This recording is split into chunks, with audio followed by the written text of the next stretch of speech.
آج جدید سائنس نے جتنی کو اس کی بساط ہے، ظاہر ہے انسانی عقل اور سوچ کے تحت ہی تجربات چلتے ہیں، اور یہ بات طے ہے کہ انسانی عقل جو ہے وہ محدود ہے، اس کی ایک لمٹ ہے۔ جتنا بھی کوئی دنیا کا فاسٹ ترین آپ کا سافٹ ویئر ہے، اس کی ایک لمٹ ہے، اس کے بعد وہ سسٹم کام کرنا چھوڑ جاتا ہے۔ اب اللہ کی ذات جو ہے وہ محدود نہیں، وہ لامحدود ذات ہے، تو محدود کبھی لامحدود کو پا تو سکتا نہیں، ہر لحاظ سے، کسی بھی لحاظ سے۔ ایک وقت آتا ہے اور اللہ تعالیٰ یہ مناظر دنیا میں دکھاتا ہے اور ہم دیکھتے بھی ہیں۔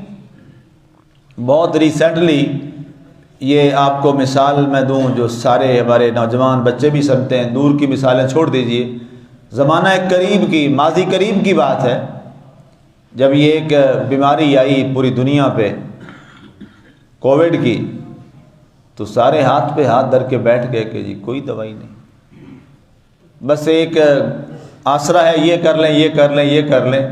ساری تحقیق اور تمام میڈیکل کا شعبہ دنیا کا وہ بیٹھ گیا۔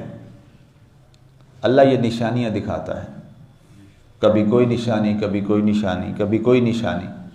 مقصد کیا ہے کہ انسان یہ بات ذہن نشین کر لے کہ اس کائنات کا حقیقی مالک اور اس کائنات کا حقیقی خالق اور اس کائنات کا نظام قدرت چلانے والا اور نظام کو کنٹرول کرنے والا وہ کوئی انسان نہیں ہے، وہ ایک ذات وحدہ لا شریک ذات ہے۔ اصل یہ عقیدہ ہمیں نے مضبوط کرنا ہے، اس عقیدے کو ہم نے قائم کرنا ہے کہ یہاں کارساز ایک وحدہ لا شریک ہے، سب کچھ اس کے قبضہ قدرت میں ہے، جیسے چاہتا ہے ویسے پھیر دیتا ہے۔ خود قرآن میں اللہ نے فرمایا، پیچھے یہ گزر چکا ہے، تفسیر اس کی وہاں آپ نے سماعت کی، تلک الایام نداولھا بین الناس، یہ دن ہیں جو لوگوں کے درمیان ہم پھیرتے رہتے ہیں، کبھی اچھے دن، کبھی برے دن، کبھی آسانی کے دن، کبھی مشکلوں کے دن۔ یہ فرمایا یہ نظام کا بدلنا، یہ مزاجوں کا تبدیل ہونا، دکھوں اور سکھوں اور مرفع الحال اور مفلوق الحال ہونا، فرمایا یہ سارا کیا ہے؟ یہ ہمارا نظام کائنات ہے۔ صبح کے شہنشاہ تھے، شام کے گدا ٹھہرے، یہ بھی رب نے کیا۔ شام کے گدا تھے، صبح کے شہنشاہ ٹھہرے، یہ بھی رب نے ہماری نگاہوں میں سب کچھ کیا۔ تو یہ کیا ہے؟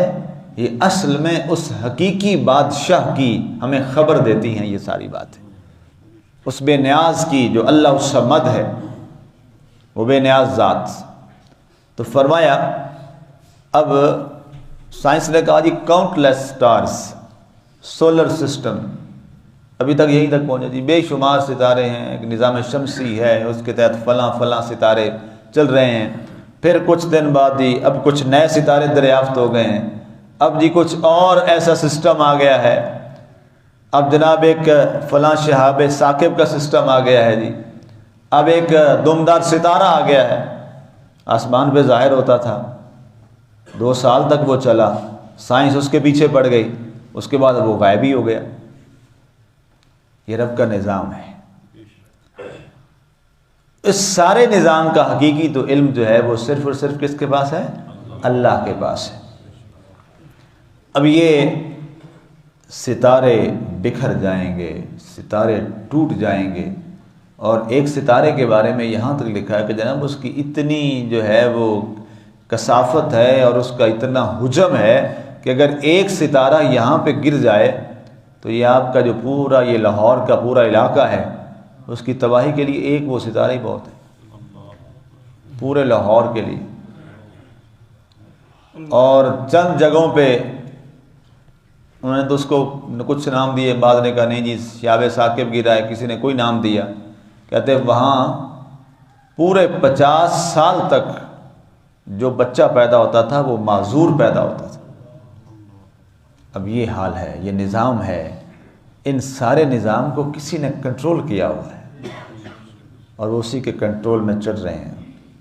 والشمس تجری لمستقر لہا ذالک تقدیر العزیز العلیم.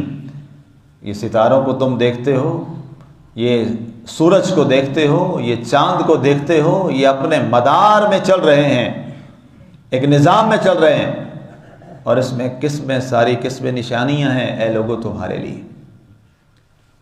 آگے فرمایا گیا دوسری نشانی، ستارے بکھر جائیں گے. تیسری نشانی بڑی خطرناک، وَإِذَا الْبِحَارُ فُجِّرَتْ، اور جب سمندروں میں خوفناک شگاف پڑ جائیں گے، سمندر ہی پھٹ جائے گا.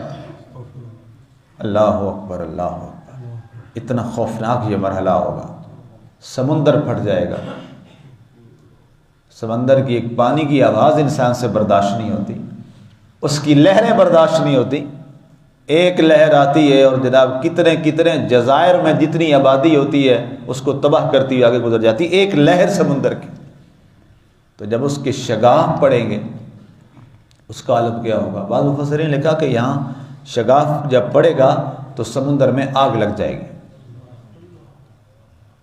ایک نظام ہے اللہ کا، آگ لگ جائے گی، اور جہاں جہاں پانی ہوگا وہاں سے آگ بھڑک اٹھے گی. اب جہاں پانی کنٹرول نہیں ہوتا تو آگ کو کیسے سنبھالا جائے گا؟ اور آگ بھی کس کو لگی ہے؟ پانی کو لگی. اب اس کو بجھایا پھر کس سے جائے گا؟ یہ آپ اندازہ کریں.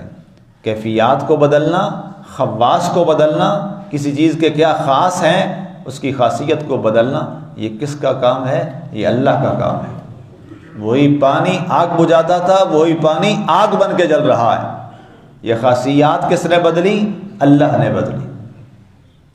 اس کے بعد ارشاد فرمایا گیا چوتھی چیز، چوتھی نشانی، وَإِذَا الْقُبُورُ بُعْثِرَتْ، اور جب قبروں کو کھول دیا جائے گا اور سارے انسانوں کو اللہ کے دربار میں بلا لیا جائے گا. یہ بڑا خوفناک منظر ہے. جب قبروں سے نکالا جائے گا، قبروں سے مبعوث کیا جائے گا اللہ کے دربار میں. اور خوفناک حدیث مبارکہ میں اس کی پوری وضاحت ہے. تفاسیر میں بہت کچھ لکھا ہے، اس کا مختصر آپ اس کی سمری سن لیجیے کہ اللہ کے نبی صلی اللہ علیہ وآلہ وسلم نے ارشاد فرمایا جب قبروں سے اٹھایا جائے گا لوگ ننگے بدن ہوں گے اور اتنا خوف کا سما ہوگا کسی کو یہ تک پتہ نہیں ہوگا کہ ہمارے بدن پہ کپڑا ہے کہ نہیں ہے. اب آپ اس سے اندازہ کر لیں، گیس کر لیں. ننگے بدن لوگ ہوں گے اور کسی ایک کو احساس نہیں ہوگا، مرد و عورت میں سے کسی ایک کو. اتنی پریشانی کی یہ گھڑی ہوگی، اتنا مشکل ترین یہ لمحہ ہوگا. اور ایک حدیث میں نے پڑھی، اس نے ہلا کے رکھ دیا. اللہ کے نبی صلی اللہ علیہ وسلم نے فرمایا یہاں تک حال ہوگا کہ اللہ کے جو انبیاء کرام ہیں، نبی اور رسول ہیں، وہ بھی کپ کپی کے عالم میں ہوں گے کہ اب اللہ اپنے جلال میں ہے، پتہ نہیں کیا کرے. بھائی نبی اور رسول بڑا مقام، بڑی شان، پر اللہ کے آگے تو اس کے بندے ہیں. اللہ تو اللہ ہے، وہ تو اکیلا ہے، وحدہ لا شریک ہے. وحدہ لا شریک کا مطلب ہی یہی ہے کہ اس جیسا، اس کی مثل، اس کی مثال کوئی نہیں ہے. انبیاء اور رسول بھی اس کے دربار میں عاجز بن کے کھڑے ہیں. اب پتہ نہیں کیا نظام ہوگا. عدل قائم ہو گیا ہے، ترازو قائم ہو گیا ہے. دنیا میں آپ کی جو سب سے بڑی کورٹ ہے اسے سپریم کورٹ کہتے ہیں. آپ جانتے ہیں پوری ہماری جو ریاست ہے پاکستان پورا جو ہے وہ سارے کا سارا کس کے تحت آتا ہے؟ سپریم کورٹ کا فیصلہ سب پہ لاگو ہوتا ہے. یہی ہمارے آئین میں لکھا ہوا ہے اور دنیا میں بھی یہی پریکٹس چل رہی ہے. تو کوئی جو بڑے سے بڑا بھی ہے اس کے دل میں جو بھی ہو، جب بات کرتا ہے تو بڑا محتاط ہوتا ہے کہ جی سپریم کورٹ ہے، یہاں ترازو میزان لگ جائے گا. تو یہ تو بندوں کا میزان ہے تو اس سے سارے اتنے خوف زدہ ہوتے ہیں. تو جب رب کا میزان لگے گا یہاں کوئی بڑے سے بڑا صدر کو بھی بلوا لیتے ہیں نا جی، اس کو بھی لکھ دیتے ہیں نا جناب پیش ہوں، یا آپ کا وکیل پیش ہو. وکیل کا مطلب یہی ہوتا ہے کہ میری طرف سے آپ چلے جائیں. پیش تو وہی ہوا، سب پیش ہوئے. تو دنیا کی عدالت کا شخص اتنا قوی اور مضبوط ہوتا ہے کہ سارے اس کے سامنے دست بستہ کھڑے ہوتے، اور بڑی محتاط زبان استعمال کی جاتی ہے کورٹ میں روسٹم پہ کھڑے ہو کے کہ جناب کوئی ایسا جملہ نہ بولا جائے کہ کہیں جج صاحب یہ نہ کہہ دیں کہ اس کے اس جملے پر اس پہ توہین عدالت لگائی جاتی. سارے ڈرتے ہیں. تو بتائیے اس کے دربار میں پھر کس کو جرت ہوگی بولنے کی؟ الیوم نختم علی افواہہم. اللہ اکبر، زبانیں بند ہو جائیں گی، کوئی نہیں بولے گا الا من اذن لہ الرحمن. جس کو صرف اللہ اجازت دے گا وہ بات کر سکے گا. عدالت لگی ہے، سب چپ کھڑے ہیں دست بستہ اللہ کی عدالت میں، سب سے بڑی عدالت لگی ہوئی ہے. اور وہاں تو جھوٹے دلائل بھی نہیں چل سکتے، وہاں تو پیسہ بھی نہیں چل سکتا، وہاں تو جھوٹی گواہی بھی نہیں آ سکتی. وہاں صرف ایک ہی ہے، بس اے رحمان تیری بس رحمت ہی چاہیے آج. اس کے سوا کوئی چارہ کوئی نہیں، کوئی چارہ کوئی نہیں. یہاں تک کہ اللہ تعالیٰ جب نبیوں کو ایک ایک نبی کو اپنے دربار میں بلائے گا اپنی امت کے ساتھ، آؤ جی جواب دو یہاں پہ، قوم ساری گمراہ کیوں ہو گئی؟ یا اللہ میں نے تبلیغ کی تھی جو تو نے پیغام دیا، اب یہ ان سے پوچھ. ان میں سے ایک کہہ دے گا جی انہوں نے تو ہمیں تبلیغ ہی نہیں کی، جھوٹ بولے گا. اللہ فرمائے گا ہاں جی گواہ لاؤ جی.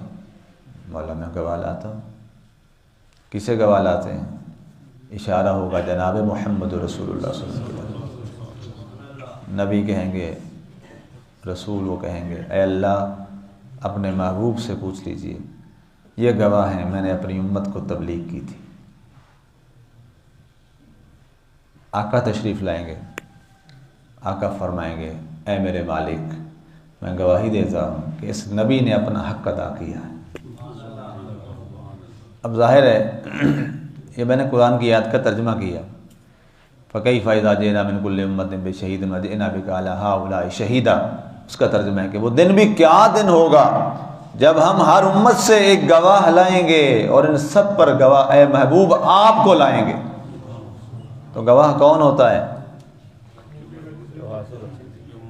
جو موجود ہو، جس نے وہ واقعہ معاملہ دیکھا ہو. جو موجود نہ وہ گواہ نہیں بن سکتا.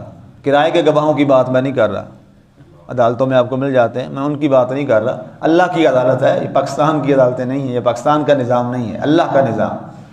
گواہ وہ بن سکتا ہے جس نے واقعہ دیکھا ہو. شہادت اس کی ہوتی ہے جو شاہد ہو، موجود ہو. تو اب اس کا پتہ کیا چلا؟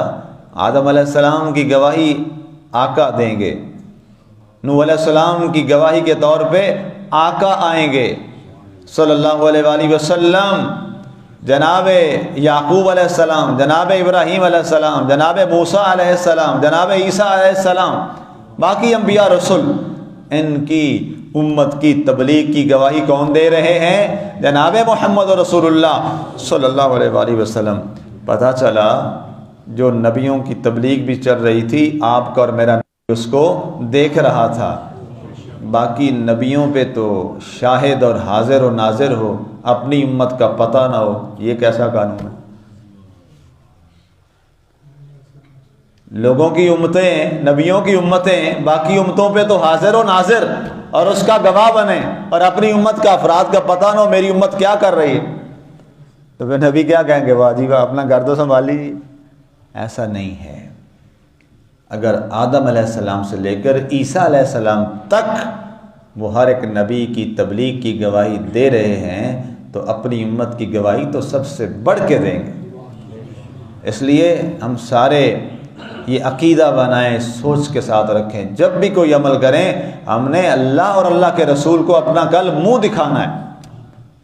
ایسا عمل نہ کریں کہ کل ہماری نگاہیں شرم کی وجہ سے جھک جائیں۔